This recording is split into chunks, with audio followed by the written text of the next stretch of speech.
Hi, I'm Daisy Victoria, and today I'm going to show you how to make two styles of cloth face masks. Both of these patterns are available for free online, and both were made by some very kind and very talented cosplayers. Both of these kind, talented cosplayers also happen to be my friends. Now, before we dive in, there is some information out there about cloth masks, their efficacy, and what types of fabrics and everything you might want to use to make them. I'm going to go ahead and link all the information I have below. As an overall disclaimer, cloth masks are not supposed to be as effective as medical masks because of the difference in materials used to make them. That said, there are still uses for cloth masks.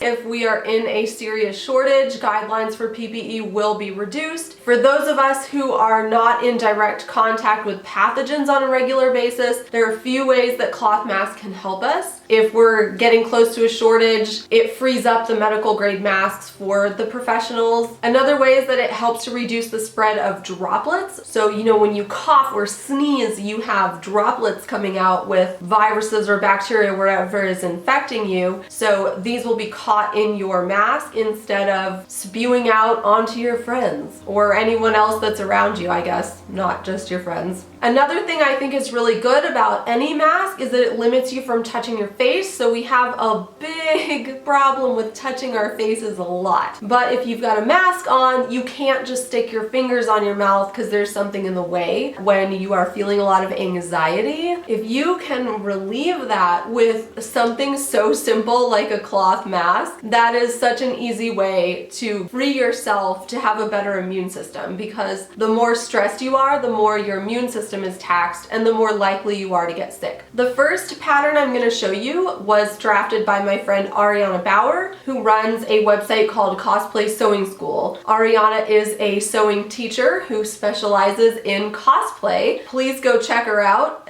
Maybe you can learn something else too. And I will link her pattern as well as her instructions. The second pattern comes from my friend Carol Ann, who also goes by Athena in the cosplay world. She also put her pattern and instructions available online, so I will link that below for you. These are the two mask patterns printed out. Both include a 1-inch test square to make sure you have them printed to the correct size. This is the pattern from Ariana, aka Cosplay Sewing School. I got lucky here and my printer made the square exactly 1 inch. Yay! That means I just need to cut out the pattern.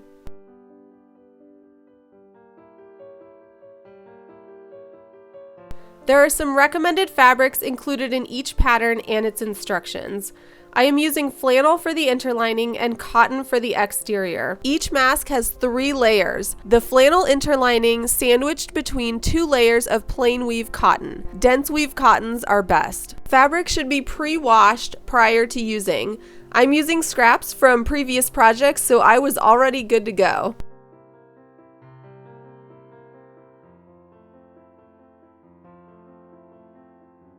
I happen to have a lot of thin elastic, but if you don't have that on hand, you can also use fabric or ribbon ties. The pattern recommends 6.5 to 7 inches of elastic, and you can adjust that as needed for fit.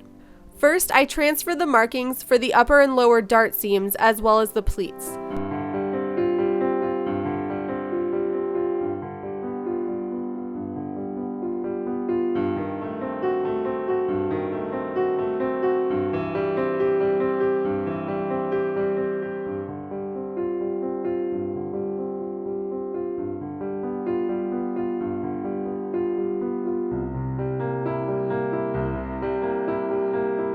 Then I sewed the darts on my machine. I'm treating the interliner and outer fabric as one piece.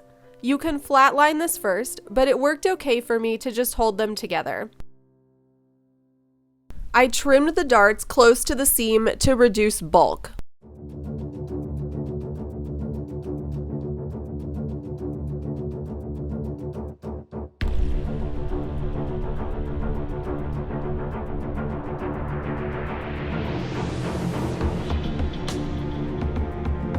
Next, I sewed the 2 layers together with right sides together. I inserted the elastic pieces at the side corners where the sides meet the upper and lower edges.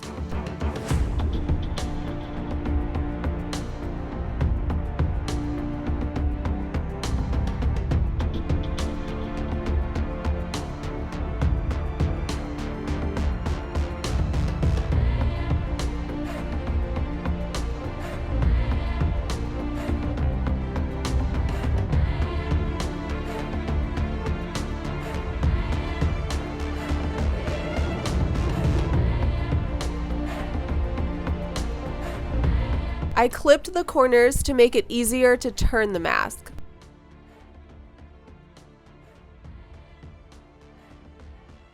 Turning the mask right side out, the elastic pieces now form a loop on each side of the mask.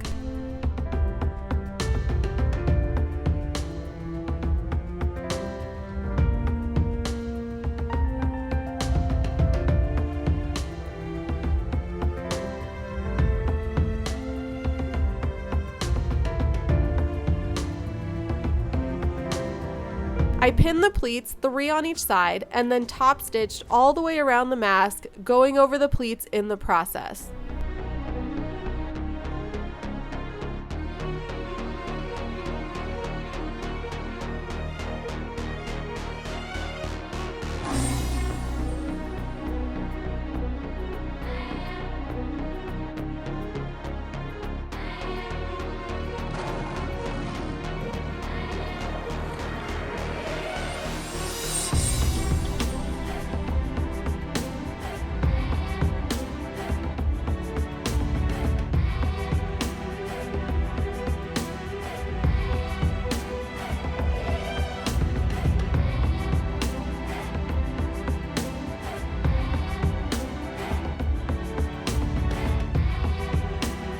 This is the pattern from Carol Ann, aka Athena.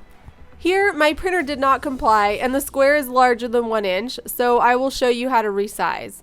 First, measure the square to get the scale. In my case, the square was 1 7/16 inches or 1.4375 times the desired size. That means I need to measure the dimensions of the pattern and then divide each dimension by 1.4375 to get the intended size. You can also change your printer settings. I knew I would be faster to calculate and draw it by hand because I'm very good at math and drawing patterns and less efficient with computer technology.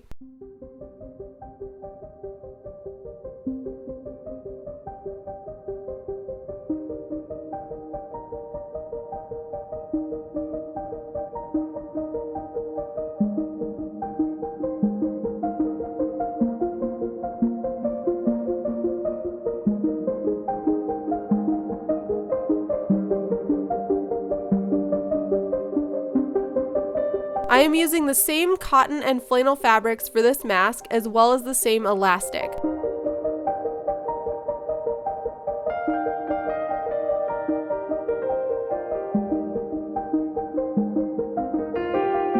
This pattern calls for a small piece of bendy wire to make the nose fit. I happen to have some of that handy.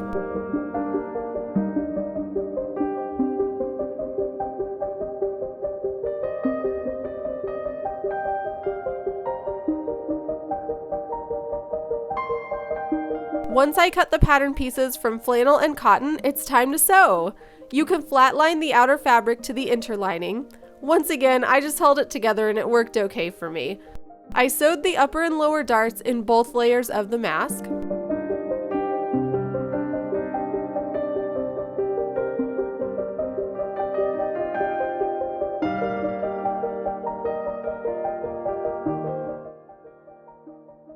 Next, I sewed the upper and lower edges of the mask.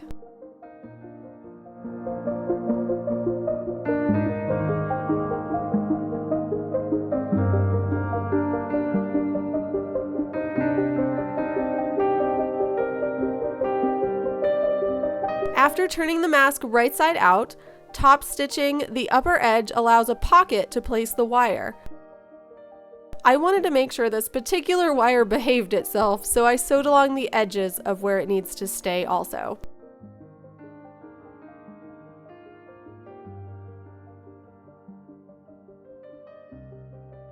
Finally, I turned the sides in by 1/2 inch and stitched those down, catching the ends of the elastic at each corner.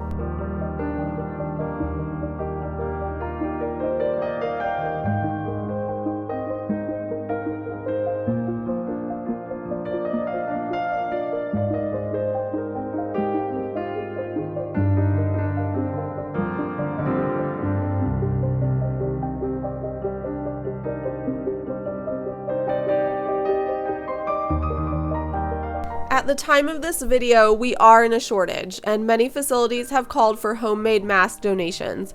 If you are able to help the cause, please find a local facility in need.